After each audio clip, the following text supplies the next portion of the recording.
I don't think it has ever been easier to be in the top 1% of anything, let alone perhaps the top 5%. Why do I say that? Well, did you know that National Quitting Day is January 10th? Yes, most people give up on their yearly goals in 10 days. Is that you? Have you? Are you still working on them? It is now January 21st. We are long past National Quitting Day. So I want to talk with Beth Traverso about goals, about, looking at the right or wrong things and just figure out what's going on. Yeah, so thank you for that intro. So those of you that are still on board 21 days in, you're already doing double what the average person does as far as commitment to goals. But I've been talking to a lot of people that, it already feels like a distant memory. I work out at home. I don't go to the gym, but I bet the gyms are starting to thin out and a little more, you probably spend a little more time there, Mike. But it's easy to see that people start to fall off the bandwagon very, very quickly. And I think that people are focusing maybe on the wrong thing. So like a big goal for the year, I think is too intimidating for a lot of people. And I know for myself, maybe it's a product of getting older, but I don't focus on necessarily the big goals out there, but I look more at incremental action steps I can take every day, habitual things you can do. What can I do today to make myself better? Or look at weekly bite-sized chunks and focusing on those and making decisions and taking actions, even in small incremental ways, that just turn it up 1 degree at a time or one notch, just the little steps are the things that make sense. So focusing on a big goal, like I want to make $1 million or whatever. I want to be the top real estate agent in blah. That's good to have those goals, but think about what are you doing today or this week. If today's not a bad day, you at least give yourself like within 7 days, you got to find a time to get these action steps in. And people get so paralyzed by the big goal that they don't take any action, or they think that small action isn't going to be significant, where really it's in my opinion, the only thing that matters is the small steps that lead to the big steps. Yeah, I love all of this. And there's so many lessons there. Again, something that I've declared on this channel and you've heard me talk about is I'm going to see how healthy I can get in the next 365 days, right? Or I guess now 341 days or whatever it is. And, 21 days in, already seeing progress. I'll post something at the end of the month, already down significant weight. And one of the things that I think is interesting is I used to do these, daily activity trackers, back when I was a sales guy or sales leader. You had to make so many calls, you had to do this, you had to do that. And it's just part of my being at this point is to break things down into daily chunks. But the more and more I'm trying to help other people, it is becoming obvious, and maybe it should have been from the beginning, but I'm slow, that most people don't operate with that kind of daily rigor. So here's an example of how I now kind of tweak it. I'm going on this health journey, and one of the things that I want to do is at least 10,000 steps a day. For most people, a goal like that is easy to understand, but in reality is hard to do. There are just some days you can't do that. So what I do with folks now, and actually hold myself to now, is 70,000 steps a week. There you go. Right. So for some reason, Tuesday, you only got 3,700 steps in and you didn't want to stay up an extra hour or whatever. No big deal. Saturday morning, you've got, 7,000 extra steps to make up. So, I fully get that. And I've actually documented, I think 10 or 11 things that I've changed already in 21 days to see meaningful progress. I'll put that video out on the 30th or 31st once I have all the numbers. But that's something I think everybody could do. I understand that 10,000 steps a day is just not practical for our busy lives. But you know what? 70,000 steps a week, probably a lot more feasible. What do you think? Yes. And then because sometimes people feel like if they failed on one day that it's useless, just throw it all out. And it's really just about overall, are you moving in a positive direction, or are you backsliding? And this could be health, it could be in your work. I know for myself, one of the most helpful things when I was building my real estate business was I took a class from somebody who gave me a little booklet where it was like, every week, here's something you can do to level up your marketing. It was like, I forget what she called it, marketing. I don't know. There was a catchy name for it. It was basically every week I'd be like, okay, this week I'm going to work on these things to level up my marketing. And then working with my coach, I meet with my coach every week. And even at the level I'm at now, it still is beneficial just to have that check-in and get me on track. And I know that there are certain things that he's going to ask me when I talk to him next week that I need to be able to say that I have those things done. And they're not big things, they're small things, but they're important actions that need to happen to move things forward. And I think if you're not growing as a human being, it doesn't have to be in business or money. It could be any, well-being, relationships, whatever it is, mental state, whatever your progress is, you need to be making incremental steps of progress, or you're falling behind or becoming complacent, which is not a good place to be. Yeah. Yeah. I agree with that. Yeah. Yeah. One of the things that, I think we should also talk about is focusing on the wrong things. I think sometimes we set out for priorities or goals and we don't realize that either A, they're counterproductive, or B, really won't move the needle in what we care about, right? Yeah. Like busy work, like a lot of real estate agents, for example, that's something I can relate to, of course, but like they get so busy focusing on like the marketing or whatever, like I was talking about, that they're not going out and talking to new prospective customers. Like that is the only thing that really matters, but you got to do that first. And then when you have your other time, instead of scrolling on your phone or whatever, get in and work on some of these other business building things. But you gotta do the most important actions first.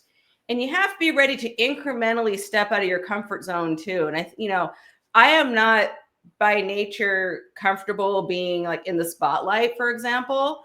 But and not that I'm like, you know what I mean, but just being out there more as a person is not my natural state, or it wasn't, I should say. But over time, you have to be careful what you tell yourself too. And I just caught myself there. It wasn't that natural for me, but it's one of those things that you just incrementally moving out of that comfort zone over time becomes more and more comfortable. And so now I know that I can have those conversations, talk to the people I need to talk to, do something like this, get out there to the world. It's okay. And then you realize you do these little things and oh, I didn't die. It actually, something good came out of it. I didn't die. Yep. I love Even that. if you didn't do it so great, it's still just the fact that you did it is the important thing. I remember the first time I went on a listing presentation, I was just somebody I didn't know. I was absolutely horrified and terrified. And now it's just second nature. But it came with just pushing myself out there and just taking that incremental action.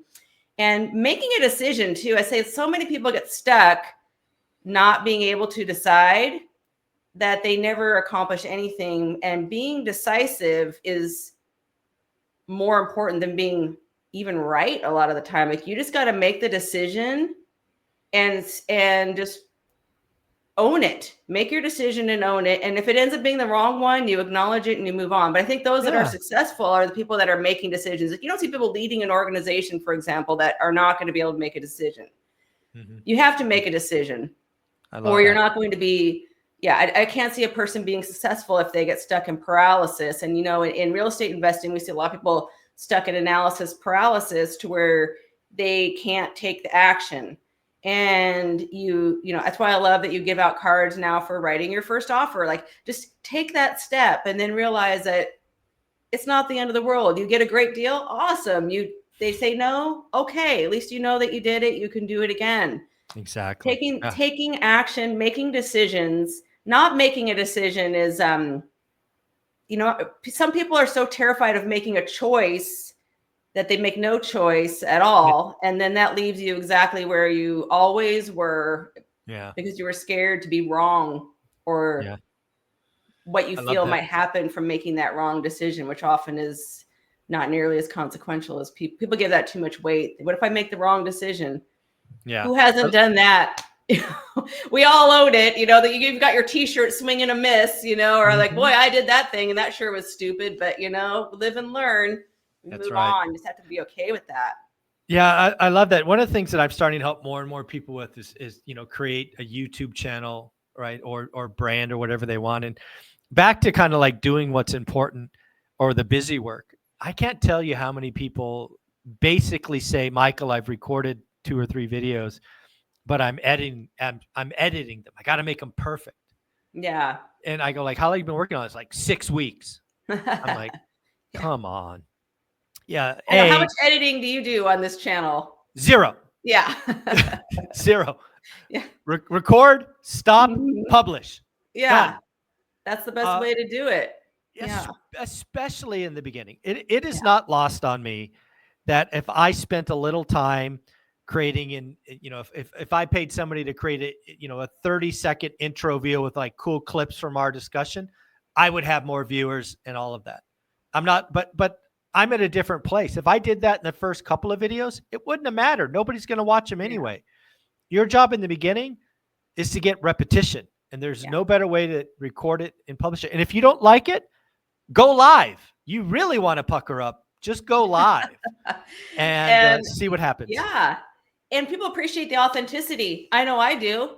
If I see something overly edited, I dislike it, and it makes me less likely to want to watch that channel. That's what I love about this channel, is it's just real conversations, unrehearsed with people. Yep. And I never go back and watch any of our videos. Like once it's done, it's in history, and I never look back. I feel if I watched it and analyzed it, I would be like, why did I say that? Or man, I looked tired that day, or what a dumb thing. Well, poor lighting or whatever. No, just move on, get it, authenticity important, just taking the steps. Don't worry about over rehearsing. Just look at moving things forward. And track your mini successes too. I think that's important also. So for myself and my health and wellness journey, I track for me, I'm tracking things like food and my macros, like making sure I get enough protein every day and taking steps on that, making sure I'm doing the right exercises every day, among a lot of other things too. But like, those are the things that I'm tracking on my MyFitnessPal app every day. Me too. MyFitnessPal app. I love it. And then I like to track my steps too, just to make sure I'm getting enough activity in there, and then I don't go to bed until I make sure I've done, if I get my push-ups in, for example, like, okay, I can't do these things until I ripped. I know. Just trying to maintain. I'm at the point in my life where I just don't want to go downhill. I want to have a good long next phase of life. Enjoy the fruits of your labor. Yes. Yeah. But just the little things, or just like, it's okay to have a couple of candies, but just be careful you're not doing too much every day, because it's just, it only takes 300 calories a day, and then like you've gained 4 pounds? I don't know, something like that. 3,500 calories equals a pound, blah, blah, blah. Right. Yeah. So it's just the small decisions tend to snowball. Compound. That's why one of my favorite books is The Compound Effect, Darren Hardy, which is they talk about, like, it's all about huge success breaks down to small decisions you make every day, just like we're talking about. And people often greatly underestimate what they can do in 10 years. They overestimate what they can do in 1 year, but vastly underestimate what they can accomplish in 10 years. And it all comes down to these daily decisions, because all we really have is right now. Yeah. What I'm going to have for lunch today, that's a decision I can make right now. And it's like, does it fit in with my goals?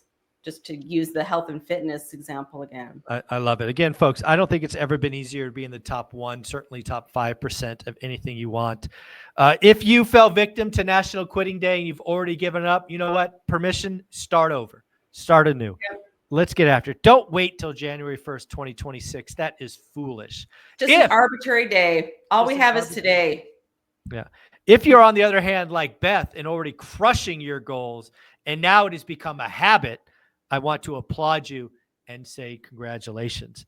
Beth, if somebody wanted to reach out, talk real estate, talk goals, talk all of that stuff, how do they do that? Yeah, so I'm easy to find, BethTraversagroup.com. You can contact me on there, or find me on social media and message me. I'm also in the school group, so easy to find me out there. Thank you so much. Thank you.